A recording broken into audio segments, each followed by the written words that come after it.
अस्सलाम वालेकुम नाज़रीन, अवां ॾिसी रहिया आहियो प्रोग्राम इसहाक कोलाची सां गॾु। नाज़रीन, कारूंझर जे मामले ते कल्ह बि पाण प्रोग्राम में डिस्कशन कईसीं ऐं कारूंझर जे मामले ते ॿ अहम जेके केस आहिनि कारूंझर जे हवाले सां, उहे ॿ केस अहम केस सुप्रीम कोर्ट मां आइनी अदालत मुंतक़िल थी विया आहिनि ऐं उनखां पोइ सिंध जा सान्यावंद हुजनि, सिंध जो शऊर हुजे, सिंध जी वकील बिरादरी हुजे, उन्हनि हिकु सख़्तु रद्द अमल ॾिनो आहे त इहो जेको कारूंझर जे मामले जो केस आहे उहो जेको केस हुयो पहिरियां ऑलरेडी उहो हाई कोर्ट पारां फ़ैसिलो ॾिनो वियो त जेकी कारूंझर जी कटाई आहे उहा बंदि थियणु खपे ऐं उनखां पोइ सिंध सरकार जेका आहे सुप्रीम कोर्ट में उहो केस चैलेंज कयो ऐं उहो सुप्रीम कोर्ट मां आइनी अदालत ॾांहुं हाणे मुंतक़िल थी वियो आहे ऐं सिंध जो माण्हू जेको आहे या जेके सिंध जा रहवासी आहिनि उहे ख़ासि तौर ते कारूंझर जे मामले ते इंतिहाई हसास आहिनि।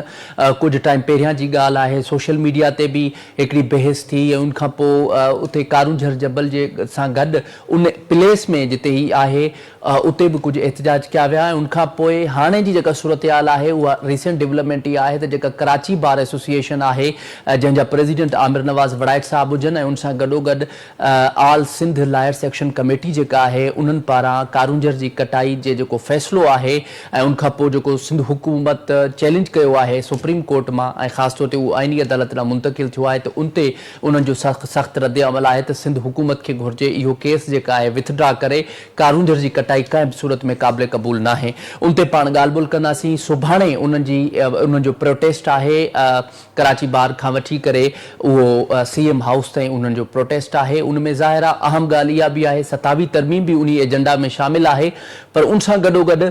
कारूंझर जी जेका मेन जेको केस आहे उहो स्पेसिफिक शामिल आहे। 27 तरमीम ते बि ॻाल्हि कंदासीं, पर पहिरियां पाण कारूंझर जे मामले ते ॻाल्हि ॿोल कंदासीं। पाण खे प्रोग्राम में जॉइन कयो आहे president Karachi bar association Aamir Nawaz वड़ाइट साहब। वड़ाइट साहब, बहुत शुक्रिया शो में ज्वाइन करने के लिए। वड़ाइट साहब, कल आपने एक प्रोटेस्ट का ऐलान किया हुआ है और वैसे तो देखा जाए वकला बरादरी जो है वो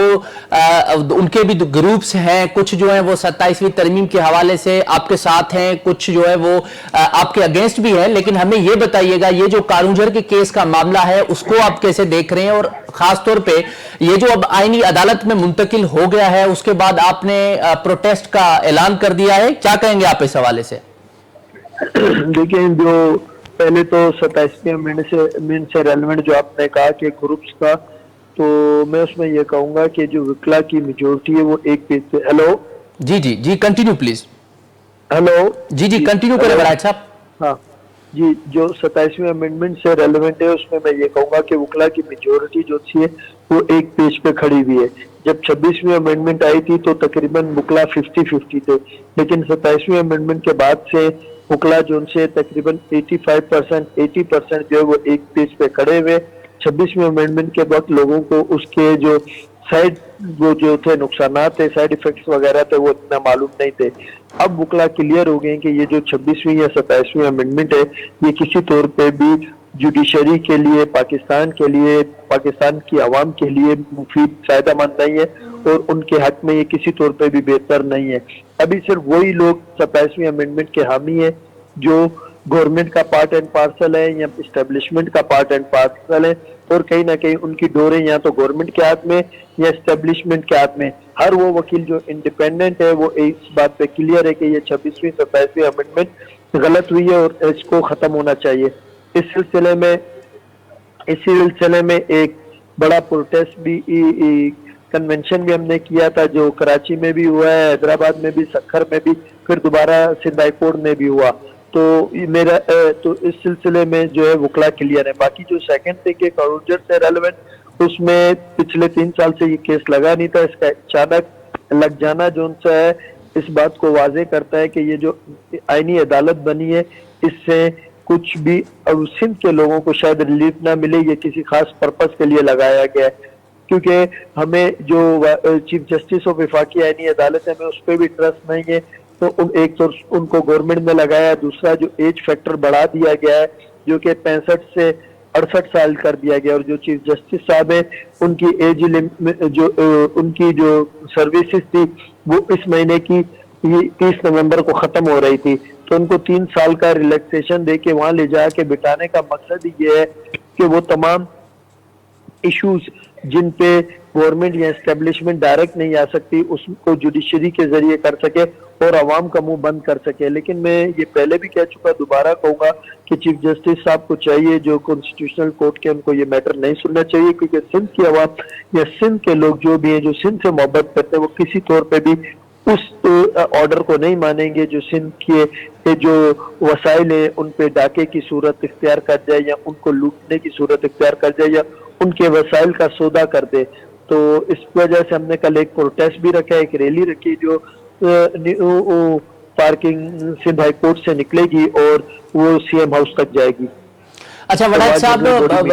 پہلے بات کریں, آپ نے جیسے 26ویں ترمیم کی بات کی, اس کے بعد 27ویں ترمیم کی بات کی. میرے ہی پروگرام میں آپ نے 26ویں ترمیم سے پہلے ہی یہ واضح کر دیا تھا کہ 26ویں ترمیم کے بعد چیزیں چینج ہوگی اور ہم اس کو نہیں مانتے. یہ آپ نے 26ویں ترمیم آنے سے پہلے ہی میرے پروگرام میں بتایا تھا. لیکن ابھی کی جو صورتحال ہے, 26ویں ترمیم کے بعد بھی آپ نے سخت رد عمل دیا وکلا برادری نے, لیکن اس کا ہوا نہیں, کیونکہ ظاہر ہے پارلیمنٹ میں جو چیز پاس ہو رہی ہے وہ ایکٹ بن رہی ہے, اس کے بعد کیسے پاسبل ہے کہ وہ چیز چینج ہو جائے. لیکن ابھی 27ویں کے بعد اب ظاہر ہے آپ پروٹیسٹ کی طرف جا رہے ہیں, تو آپ سمجھتے ہیں کہ سندھ حکومت جو ہے اس معاملے پہ, خاص طور پہ یہ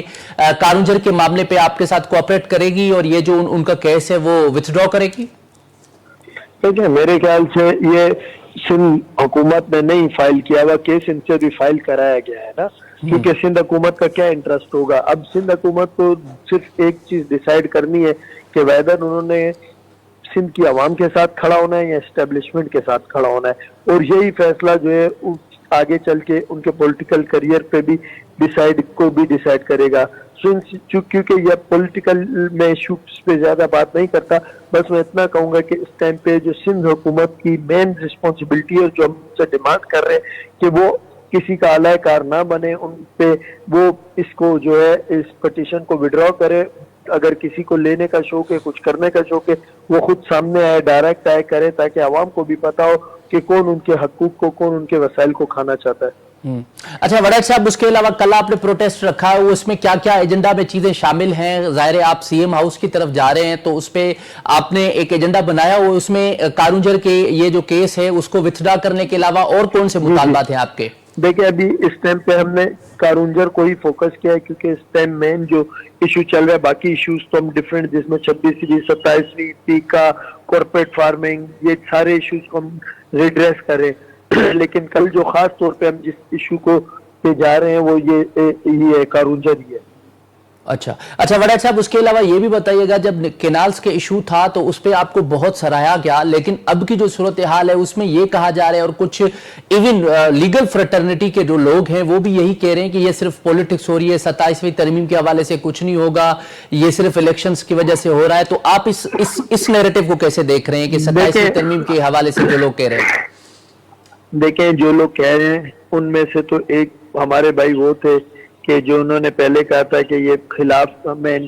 27ویں امینڈمنٹ جو ہے غلط امینڈمنٹ اور میں اسلام آباد تک جاؤں گا, اور بعد میں وہ اس سے اسٹیپ بیک کیے. بیسیکلی 27ویں امینڈمنٹ آئی ابھی 15-20 دن پہلے, جب وہ آئے گی 20 دن پہلے 25 دن پہلے, اس کے بعد ہی ہم رجسٹ کریں گے یا اس پہ ہم اپنا لائے عمل دیں گے. تو اس لیے یہ کہنا ہے کہ ہم پولیٹکس کر رہے ہیں تو یہ صرف اس وجہ سے کیونکہ وہ خود اس کے حامی ہیں. چلیں وہ ہماری بات چھوڑ دیں کہ ہم پولیٹکس کر رہے ہیں, وہ اپنا تو پوائنٹ آف ویو دیں کہ وہ اس کے فیور میں یا اس کے خلاف ہیں. ان کے پوائنٹ آپ سے ان کی کسی بھی جگہ پہ, کسی ایک جگہ پہ بھی تقریر میں کہیں پہ بھی انہوں نے یہ نہیں کہا. کل بھی ان کا ایک پروگرام ہوا, انہوں نے کسی جگہ نہیں کہا کہ 27ویں امینڈمنٹ غلط ہے اور وہ 27ویں امینڈمنٹ کی مخالفت کر رہے ہیں. وہ تو اس کی فیور میں, تو جب وہ خود فیور میں تو وہ کیسے, اور یہ کہنا ہے کہ 27ویں امینڈمنٹ صحیح ہے, 26ویں امینڈمنٹ صحیح ہے, تو آپ کو نہیں لگتا ہے کہ یہ بھی ایک پولیٹکس ہے؟ تو یہ خود پولیٹکس کر رہے ہیں, ہمیں کچھ نہیں. ہم ایک بات جانتے ہیں کہ چونکہ کراچی بار ایسوسی ایشن ہو یا سندھ ہائی کورٹ بار ایسوسی ایشن ہو, یہ سندھ کی سب سے بڑی بار ایسوسی ایشن ہے, اور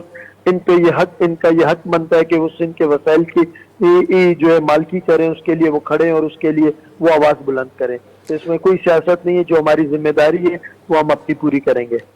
अच्छा वड़ैच साहब, जिस लोगों की तरफ या जो आप इशारा कर रहे हैं उसमें ये भी मैं वाज़ेह करता चलूं कि कुछ लोग ऐसे भी थे जो कि 26वीं तरमीम के बाद या 26वीं तरमीम के से पहले मेरे प्रोग्राम में उन्होंने यही बताया कि 26वीं तरमीम जो है उसमें अवामी मसाइल हल होंगे और अवामी केसेस हल होंगे, ये उनका नैरेटिव था और उन्होंने 26वीं तरमीम को सपोर्ट किया। उसके बाद खैर 27वीं आ गई, उसके बाद हमने उनसे मौक़िफ़ नहीं लिया। लेकिन अभी हमें ये बताइएगा, आप क्या समझते हैं, कुछ लोग अभी ये भी कह रहे हैं, इवन लीगल फ्रेटर्निटी के लोग कह रहे हैं कि 27वीं तरमीम में हुआ क्या है, यानी सिंध में तो कोई नुकसान नहीं हुआ, 27वीं तरमीम 26वीं तरमीम से सिंध को क्या नुकसान हुआ, तो इस नैरेटिव को आप कैसे देख रहे हैं?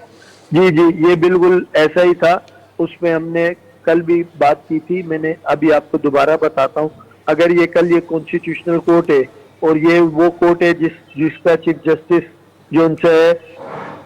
गवर्नमेंट का या एस्टेब्लिशमेंट का है, कल ये फैसला कर देता है कि भाई कारूंजर जो है जो भी है गवर्नमेंट के हक में फैसला कर देता है, तो आपको लगता है कि इससे सिंध को नुकसान नहीं हो रहा? कल दरियाए सिंध की भी पटिशन पड़ी हुई है, कल को दरियाए सिंध की 6 कैनाल्स पे पटिशन लगती है और ये जज कहता है भाई 6 कैनाल्स बनाओ। आपको नहीं लगता है कि इससे सिंध के लोगों को कोई इफेक्ट होगा? इसी तरीके से मिनरल वाला भी एक मैटर पड़ा हुआ है, कितनी इसी तरह के माड़ी की साइड जो जमीनें दी गई हैं जो उसका भी एक मैटर पड़ा हुआ है। ये सारी पटिशंस पड़ी हुई हैं। अगर इन सब का ये जज साहब आपको लगता है कि ये अवाम के हक में बात करेंगे? मुझे नहीं लगता है। ये सारे फैसले जो होंगे ये ऐसा सिंध के सारे वसाइल, जैसे भुट्टो साहब का जुडिशल मर्डर हुआ था, ये सिंध के वसाइल का जुडिशल मर्डर करेंगे और सब कुछ ले जाएंगे और ये लोग कह रहे हैं कि इससे सिंध को कोई फर्क नहीं पड़ा। बात सिर्फ इतनी है कि इन्होंने इस टाइम एस्टेब्लिशमेंट की गवर्नमेंट की खुशनुदी हासिल करनी है, अपने टके के बेनिफिट के पीछे पूरी सिंध को तबाह करेंगे। अच्छा वड़ैच साहब, उसके अलावा 27वीं तरमीम के हवाले से आप जाहिर है कन्वेंशंस तो कर रहे हैं, लेकिन ये कन्वेंशंस के अलावा आपने क्या इसकी स्ट्रेटजी क्या बनाई हुई है? क्योंकि आपने तो खुले लफ्जों में इसकी मजम्मत मेरे प्रोग्राम में भी की है, मुख्तलिफ प्रोग्राम्स में कर रहे हैं, तो आपने क्या प्लानिंग बनाई हुई है इसकी? इसमें भी इशू यह है कि अभी हमारे इलेक्शन आ गए। अब एक इलेक्शन हमारा 29 तारीख को है, कराची बार का इलेक्शन 13 तारीख को है, तो इसलिए हमने इसमें, और फिर हमारे बच्चे जो है जितने भी यंगस्टर्स हैं तकरीबन 2000 प्लस यंगस्टर्स का जो है इस टाइम पे वो हो रहा है, जुडिशल पेपर हो रहे हैं, वो जज के एग्जाम के लिए वो तैयारी कर रहे हैं और वो 13 से 21 तारीख पे गया है, तो वो भी चल रहा है। तो इस दौरान हमने भी थोड़ा सा एक ब्रेक लिया, चाह रहे हैं कि ताकि लोगों के सामने भी, वकला के सामने भी आ गया, वो भी अपना फैसला दे। फिर जो भी बॉडी नहीं इलेक्ट हो, हमें अल्लाह ताला कामयाबी देगा तो हम होंगे या कोई और होगा, वो अपना लाएमल बनाएगा। लेकिन अगर अल्लाह ताला ने हमें कामयाबी दी तो फिर इंशाल्लाह हम अपना लाएमल बनाएंगे, क्लियर लाएमल बनाएंगे और इंशाल्लाह इन अमेंडमेंट को रिवर्स बैक कराएंगे। अच्छा वड़ैच साहब, उसके अलावा ये भी बताइएगा, 26वीं तरमीम के बाद भी आपकी कुछ लीगल फ्रेटर्निटी के लोग, इवन आप सारे इस्लामाबाद गए लेकिन हुआ कुछ नहीं, तो अभी आप क्या समझते हैं कि 27वीं तरमीम के बाद जो लाएअमल आप देंगे, प्रोटेस्ट की तरफ जाएंगे, होगा कुछ उसमें कुछ रिजल्ट मिलेगा? जरूर होगा, अल्लाह ने चाहा जरूर होगा। सही है, ये मायूसी कुफ्र होती है, जाहिर है एक बड़ी साजिश हुई है, साजिश को खत्म करने में जिसमें सारे गवर्नमेंट के बड़े, पाकिस्तान के जितने भी सारे इदारों के बड़े स्टेक होल्डर्स मिल गए, कि किसी ने लाइफ टाइम ले लिया, किसी ने स्टेशना ले लिया, किसी ने 3 साल बढ़ा ली अपनी गवर्नमेंट, तब उस सारी चीजों को ब्रेक करने में टाइम लगेगा, एकदम से नहीं होगा ये। अच्छा आखिर में ये भी आमिर साहब, ये तस्दीक या तरदीद कर दीजिएगा, ये भी सुनने में आ रहा है और कुछ खबरें हमारे सामने आ रही हैं कि सीनियर जो वकला हैं इस्लामाबाद और दीगर अजला के, वो तो आपके साथ हैं ही, लेकिन जो जजेस हैं जो जिन्होंने इस्तीफा दिया हुआ है वो भी आपके साथ तहरीक में शामिल होंगे, इस बात की तरदीद या तस्दीक कर दीजिएगा। जी, वो सारे जाहिर है उन्होंने रिजाइन किया क्योंकि वो इससे इख्तलाफ रखते हैं, और जब वो इख्तलाफ रखते हैं तो वो उसी साइड आके खड़े होंगे जो इन तरमीम के खिलाफ मूवमेंट चला रहे हैं, उनके साथ तो नहीं खड़े होंगे जो इनके साथ है, तो डेफिनेटली वो हमारे साथ ही होंगे। जी अच्छा वड़ैच साहब, आखिरी सवाल ये बताइएगा, सिंध बार काउंसिल जो है, पाकिस्तान बार काउंसिल जो है, और उसके अलावा सुप्रीम कोर्ट बार, इन दोनों बार्स ने 27वीं तरमीम की फेवर कर ली है, उन्होंने हिमायत का ऐलान कर दिया, तो आप क्या समझते हैं, उन्होंने हिमायत की है तो आपके लिए थोड़ा मुश्किल नहीं होगा? देखें, बेसिकली वो हाई गवर्नमेंट के पैरोल पे चल रहे हैं इस टाइम पे, तो चाहे वो सुप्रीम कोर्ट बार हो या पाकिस्तान बार काउंसिल हो, तो इसलिए उनका व्यू जो उनसे वो ऐसा कंसीडर नहीं किया जाता। मेजोरिटी वकला का जो उनसे वो व्यू लिया जाएगा, और वो इस टाइम पे ग्राउंड पे जो है मेजोरिटी जो है वो इनका रमीन की फेवर में नहीं है। ठीक है, बहुत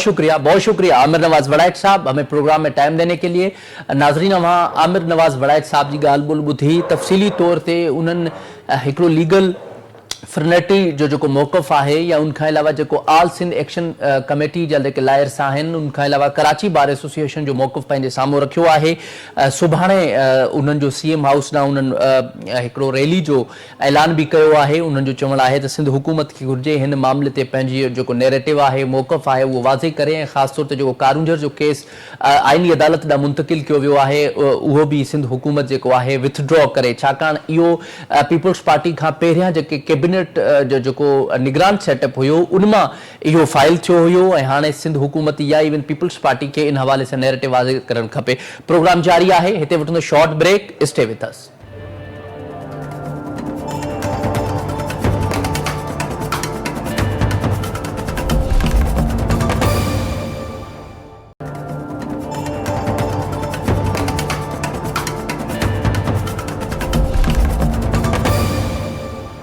वेलकम बैक नाज़रीन, प्रोग्राम में अवांखे हिकु दफ़ो ॿीहर भलीकार चऊं था। पाण ॻाल्हि ॿोल करे रहिया हुआसीं कारूंझर केस जे हवाले सां ऐं ख़ासि तौर ते कारूंझर केस जेको सुप्रीम कोर्ट मां आइनी अदालत ॾांहुं मुंतक़िल थियो आहे ऐं उनखां पोइ कारूंझर फोरम, ख़ासि तौर ते कारूंझर सुजाग फोरम जेको आहे उन्हनि जो बि रद अमल साम्हूं अची वियो आहे ऐं कारूंझर फोरम जे अॻुवाण उनजो बि वीडियो बयान साम्हूं अची वियो आहे, जंहिं उन्हनि कारूंझर जो ही जेको केस मुंतक़िल थियो आहे उन हवाले सां उन्हनि ख़दशनि जो इज़हार कयो आहे। उन्हनि पाण खे प्रोग्राम में जॉइन कयो आहे। पाण ॻाल्हि ॿोल कंदासीं कारूंझर सुजाग फोरम जा अॻुवान अला रखियो खोसो साहब, वरी महिरबानी अवां जी प्रोग्राम में टाइम ॾियण जे लाइ। खोसो साहब, अवां इन सॼी सूरत हाल खे कीअं पिया ॾिसो? अॼु अवां जो वीडियो बयान बि साम्हूं आयो आहे, अवां जो छा चवणु आहे? ही जेको सुप्रीम कोर्ट ॾांहुं पहिरियां उनखां पहिरियां हाई कोर्ट अवां जे हक़ में फ़ैसिलो ॾिनो त कारूंझर जी कटाई रोकी वञे, उनखां पोइ इहो केस सिंध सरकार सुप्रीम कोर्ट ॾांहुं मोकिलियो ऐं सुप्रीम कोर्ट खां पोइ हाणे आइनी अदालत ॾांहुं मुंतक़िल थी वियो आहे, अवां जो छा चवणु आहे? महिरबानी साईं, गुज़ारिश ई आहे त सभ खां पहिरीं त असांखे कारूंझर खे सम्झणो आहे त हू जाग्राफी कहिड़ी कंडीशन ते आहे, उते सां उहो छा आहे। ओलह खां ओभर ताईं तक़रीबन 100 किलोमीटर, उत्तर खां ॾखिण ताईं 60 किलोमीटर या पारकर जे बेल्ट में जेकी बि आहिनि कारूंझर जा पहाड़ तक़रीबन मुख़्तलिफ़ जॻह ते, जीअं राणपुर आहे, साडूरवस आहे, मीरावा आहे, या अहिड़े हिसाब सां बार्डर ते जेको किलोमीटर जे फ़ासिले ते चूड़ियो आहे ऐं गोड़ावो आहे, त अहिड़े नमूने सां ओलह जे अंदरि जेका आहे सो खारोड़ो आहे, भपो आहे, इहे सॼियूं पहाड़ियूं माना पूरे एरिया जे अंदरि आहिनि। जिथे जिथे पहाड़ियूं आहिनि उते उते ई उहो पाणी जो उहो ज़रियो आहे, उते खूह आहिनि, नदियूं आहिनि, डैम आहिनि। हींअर डैम ठहण खां अॻु मंझि बि हिते हज़ारों साल खां उहो जेकी तलाउ जोड़ियल आहिनि, जेकी अॼु बि हिकिड़ो मिसाल तौर बरतला जे परे पासे ते काटलो बोडेसर जो तलाउ आहे, मूं हींअर गुज़िरियल सीज़न में ॾिठो जेको माना 12 महीना पाणी ताईं उहो उनजे अंदरि पाणी उहो मौजूदु आहे। उन्हनि हिते जे माण्हुनि जी उहा ज़रूरत हुई पाणी खे स्टोर करणु, छो जो ज़ेर ज़मीन ही ऋण कच्छ चइनी पासनि खां ऐं विच में हिकिड़ो ॿेट आहे ऐं उते हेठि ज़ेर ज़मीन मिठो पाणी आहे ई कोन, किथे चाइना किले आहे, किथे पीली मिटी आहे, किथे ॻाढ़ी मिटी आहे, त अहिड़े क़िस्म जी हुनजी आहे हेठि ऋण जेको सहने जे करे। त हाणे हिते जे माण्हुनि जी सॼी जेको दारो मदार उहो पहाड़, उहो पाणी, उहो ज़िंदगी, उहो अरबे रुपया असांजे नाले ते ख़र्च कया विया, उहो डेमनि जे लाइ, उन तलाउनि जी पिचिंग, त हाणे उहो उन पाणी सां उहो पाणी किथां थो अचे? कारूंझर खां थो अचे ऐं कारूंझर उहो पाणी ॾिए थो डेमनि जे अंदरि, हेठां खां जेकी किनारनि ते खूह आहिनि, अरबे रुपया हर साल असां एक्सपोर्ट कयूं था। हितां जो जेको बहितरीन क्वालिटी जो बसर आहे, लौंगी मिर्च आहे, ॿियो हर क़िस्म जो फसल ऐं उते बाग़ात आहिनि। त हाणे उहो आहे हिते, ऐं जंहिं में 4-6 महीना जेकी अचनि था सीज़न अचे थी सावण जी ऐं वसकारे जी, त केतिरो हिते सियाह अचे थो, केतिरो माण्हू उन वञा कमाए थो। त हाणे उहो सभिनी ॻाल्हियुनि खे हितां जी लखे ज़िंदगी आहे, जंगली जीवत आहे, वण आहिनि, ॿूटियूं आहिनि, उनजे अंदरि 70-80 जे क़रीब कारूंझर जे अंदरि उहे चश्मा आहिनि जेके पंहिंजी हिकिड़ी तक़दुस आहे। त हाणे इहे सभु ॻाल्हियूं उहो हिकिड़े ई धक सां उहो चंद जेकी सरमाएदार कंपनियूं आहिनि या उहो जेको मुनाफ़ोख़ोर आहिनि जेकी पंहिंजी दौलत जा भंडार वधाइण चाहिनि थियूं त उन्हनि जे लाइ कयो करे उनजी ख़ुशी जे लाइ करे हेतिरो हेॾो सॼो असीं नुक़सानु जेके खणूं था इनखे वधीक ख़ूबसूरत बनाए इन खां घणो असीं उन्हनि जा नाणो सरमायो कढे सघूं था। ही बाक़ी तव्हां जेका ॻाल्हि कई त असां ही एकी जे अंदरि दरख़्वास्त जेका दाख़िल कई हुई थी उन खां अॻु जे अंदरि असां स्टे वरितो हो कानून जे जॾहिं पथर डेमनि ते पिचिंग लाइ इस्तेमालु कयो पियो कंपनियुनि जुदा ते कयो त ख़ुदा रहम कयो त ही जहिड़े जे कारण बकरी पोइ हेॾो वॾो नुक़सानु था कयो त असांजी जेको दरख़्वास्त हुई वो हाई कोर्ट हुई हाई कोर्ट वारो जेको ऐं कमाल जो हिकिड़ो तारीख़ी फ़ैसिलो आहे सलाम थो कयां जज साहिबनि खे जेको कानून जे हक़ में उन्हनि फ़ैसिलो ॾिनो हुए उनजे लाइ वरी मौजूदु हुकूमत असां सभु बिलावनि त छा वाइदा हुआ हिते इलेक्शन मोड में आयो छा 6 लखनि माण्हुनि जे या हज़ारनि माण्हुनि जे मजमे में त हथु उहो कपे छंदुसि जेकी कारूंजर उहो वधंदा उहे नापाक हथु हूंदा ऐं उन बेनज़ीर जो पुटु आहे ऐं फलाणे ज़ुल्फ़िकार भुट्टो जो ॾोहिटो आहे इहे केॾा जा वाइदा उनजे वज़ीरनि मुशीरनि असांखे हिन महिल ताईं यकीन कराईंदा हुआ सभई साईं सरदार छा साईं असांजो पंहिंजो हुए थर जो हुए ऐं हाणे ही इहा सूरत आहे त हाणे हिते जो माण्हू जी जेको सॼी ज़रायत जेको उनजी जेको आहे चरागाह उनजो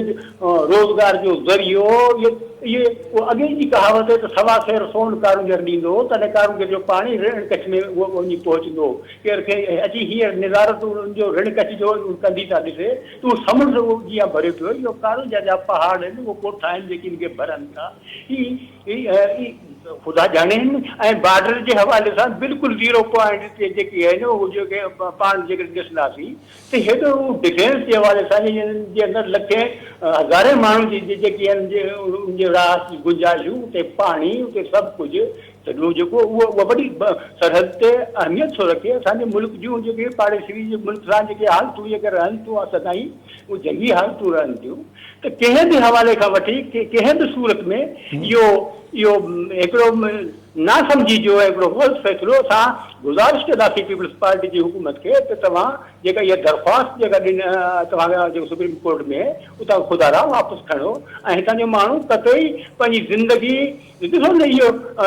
रामथरे जी आहे पोइ रामथरे बैन अक़वामी कानून में असांजे मुल्क जूं त उन ते सहियूं करे छॾियूं हाणे जॾहिं उहो त हीअ जेकॾहिं असांखे इंसाफ़ न ॾींदो त हीअ केस बैन अक़वामी तौर ते उहो पहुची सघे थो तो इहे अहिड़ा जेके आहिनि ग़लति फ़ैसिलनि सां पंहिंजा वापसि करो ऐं पंहिंजा कयल जेके वाइदा आहिनि उनखे वफ़ा कयो मोमिन कॾहिं बि वाइदे ख़िलाफ़ी नाहे कंदो ऐं इहा सुठी ॻाल्हि आहे असांखे उमेदु आहे त होश खां कमु वठंदा ऐं कारूंजर अच्छा खोसो साहब सुभाणे जेको आहे कारूंजर जे केस जे हवाले सां ख़ासि तौर ते पीपल्स पार्टी सिंध सरकार ख़िलाफ़ सुभाणे वकीलनि जी रैली बि आहे ऐं उनखां अलावा सुभाणे जेको आहे पहिरीं हायरिंग बि थियणी आहे आइनी अदालत में उन हवाले सां अवां केतिरा पुरुमीद आहियो ऐं अव्हांखे लॻे थो त सिंध सरकार अव्हांजो कारूंजर फोरम जो मौक़िफ़ ॿुधी करे विथड्रॉ कंदे हिन केस मां या अव्हांखे लॻे थो त इन हवाले सां अव्हांखे उमेद न आहे सिंध हुकूमत मां छाकाणि त कारूंजर फोरम या अव्हांजो बयान जेको साम्हूं आयो आहे या उनखां अलावा कारूंजर जे हवाले सां सिंध जे माण्हुनि हिकिड़ो रद्दअमल ॾिनो हुयो सख़्त त कारूंजर जी कटाई कंहिं बि सूरत में क़ाबिल क़बूल न आहे सही उनजा प्यार मोहबतूं सभिनी असांजी गॾियल मीरास आहे बाक़ी जेका हुकूमत आहे उहो हाणे तव्हांखे अॻु में अर्ज़ु कयुमि त जेकॾहिं उहा पंहिंजे वाइदे खे वफ़ा करे ऐं वरी बि उहो पंहिंजी चवणीअ ते जेकॾहिं भुली भाण वरी आई वथाण उनखे बि भुली कोन चइबो ऐं पंहिंजी ग़लती खे तस्लीम कंदो कि उमेद था कयूं सिंध गवर्नमेंट मां त उहा पंहिंजी जेको आहे सो केस खे दरख़्वास्त खे उतां खां वापसि खणंदा ऐं न त पोइ असांजा जेके असांखे हक़ मिलियल आहिनि उन हक़नि जे लाइ असांजो पुरअमन तरीक़े सां हुनजा जेके पंहिंजा इस्तेमालु कंदासीं अदालतनि जे अंदरि जेको आहे रोगन जो बि आहे एहतजाज आहे इहो असांजो आइन आहे असां सां जेकॾहिं ज़्यादती ऐं ज़ुल्म करे ऐं असीं हुनजे लाइ एहतजाज बि न कयूं इहो असीं हक़ रखूं था। अच्छा खोसो साहब जेकॾहिं आइनी अदालत मां इहो केस ज़ाहिर आहे सिंध सरकार वापसि नथी वठे ऐं सिंध सरकार अव्हां सां को इन मामले ते अव्हांजो मौक़िफ़ नथी ॿुधे त उनखां पोइ अव्हांजो छा रद्द अमल हो त असीं पोइ उन पंहिंजनि वकील दोस्तनि सां सलाह मशूर सां ऐं इहो केस असां जेका बैन अक़वामी अदालतूं आहिनि उन्हनि ताईं जेसि ताईं बि असांजी पहुच हूंदी ऐं मुनासिब मुमकिन हूंदो असां ईअं बि कंदासीं। लेकिन साईं ही खोसो साहब जेका ही क़ौमी कोर्ट आहे पहिरियां सुप्रीम कोर्ट हुई, हाणे 27 तरमीम खां पोइ इहो केस आइनी अदालत मां मुंतकिल थी वियो आहे। जेकॾहिं आइनी अदालत में अव्हांखे इंसाफ़ नथो मिले त ज़ाहिर आहे उन खां पोइ अव्हां वटि अदालतुनि जे हवाले सां को बि ऑप्शन नथो पुछे, पोइ अव्हांजो रद्द अमल छा हूंदो? पोइ असांजो रद्द अमल इहो हूंदो जीअं हितां जो मक़ामी माण्हू पंहिंजे हक़ में जेको बि फ़ैसिलो कंदो असां उन्हनि सां गॾु हूंदासीं। ऐं उन हवाले सां जे कारूंझर फोरम जो कहिड़ो मौक़िफ़ आहे? कारूंझर फोरम जेका आहे अव्हांजी तंज़ीम आहे, अव्हां छा एहतजाज जो सॾु ॾींदो, एहतजाज जी तरफ़ वेंदो, या अव्हां जेको आहे फ़िलहाल इन हवाले सां इंतज़ारु पिया कयो सिंध हुकूमत ही विथड्रॉ कंदी? साईं पोइ असां पंहिंजो पाण में वेही ऐं ज़ाहिर त ॿियो असां वटि इहो ई रस्तो बचे थो एहतजाज जो जेको आहे उहो असीं पंहिंजो इस्तेमालु कंदासीं। ठीक है साईं, ठीक है, वॾी महिरबानी अल्लाह रखियो खोसो साहब असांखे प्रोग्राम में टाइम ॾियण जे लाइ। नाज़रीन, कारूंझर सुजाग फोरम जेको आहे उन्हनि जे अॻवान जो अवां मौक़िफ़ ॿुधो। कारूंझर जे हवाले सां उन्हनि पहिरियां त इंट्रोडक्शन ॿुधायो, उनजी सॼी तफ़सील ॿुधाई त उनजो जियोग्राफिकली केतिरो बेनिफिट आहे ऐं उतां जा माण्हू, उतां जो जेको ख़ासि तौर ते कई मज़हब आहिनि ऐं उहो जेको न सिर्फ़ु कारूंझर बल्कि कारूंझर हिकिड़ी सिंध जी सूंह आहे, उन मां चश्मो वहे थो, उनखां अलावा पाणी जे लाइ हिकिड़ो वाहिद ज़रियो आहे, हिकिड़ी तमामु फितरी सूंह आहे। उन हवाले सां कारूंझर जे अॻवान जो अवां मौक़िफ़ ॿुधो, उनजो वाज़े मौक़िफ़ आहे त पहिरियां असां आइनी अदालत ॾांहुं ही ज़ाहिर केस मूव थियो आहे त उहो उनजो इंतज़ारु कंदासीं, उनखां पोइ असां एहतजाज जी तरफ़ वेंदासीं ऐं सख़्त रद्द अमल ॾींदासीं। प्रोग्राम पंहिंजी पुॼाणी थो पहुचे, मूंखे इजाज़त ॾींदा, अल्लाह ने के बाद।